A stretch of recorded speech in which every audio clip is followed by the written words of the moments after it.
បើអ្នកមិនស្រឡាញ់ខ្លួនឯងតើអ្នករំពឹងឲ្យអ្នកណាមកស្រឡាញ់អ្នកមនុស្សជាច្រើនចំណាយពេលស្រឡាញ់អ្នកដទៃរហូតភ្លេចស្រឡាញ់ខ្លួនឯងយើងខិតខំធ្វើឲ្យគ្រប់គ្នាសប្បាយចិត្តខ្លាចគេមិនពេញចិត្តខ្លាចគេបោះបង់ប៉ុន្តែចុងក្រោយអ្នកដែលហត់បំផុតគឺខ្លួនឯងការស្រឡាញ់ខ្លួនឯងមិនមែនជាភាពអាត្មានិយមនោះទេវាគឺជាការយកចិត្តទុកដាក់ចំពោះសុខភាពផ្លូវកាយនិងផ្លូវចិត្តរកពេលសម្រាកពេលហត់រៀននិយាយថាទេចំពោះអ្វីដែលបំផ្លាញសេចក្តីសុខរបស់យើងនិងជឿជាក់ថាយើងក៏សមនឹងទទួលបានក្តីស្រឡាញ់ដូចគ្នាដែរកុំរងចាំឲ្យអ្នកដទៃមកផ្ដល់តម្លៃឲ្យអ្នក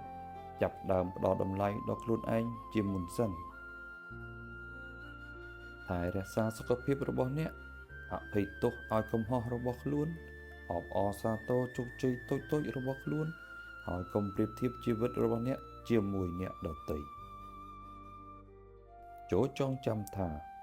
អ្នកគឺជាមនុស្សដែលនឹងនៅជាមួយខ្លួនឯងពេញមួយជីវិតដូច្នេះសូមស្រឡាញ់ខ្លួនឯងឲ្យបានច្រើនព្រោះនៅពេលអ្នកស្រឡាញ់ខ្លួនឯងបាន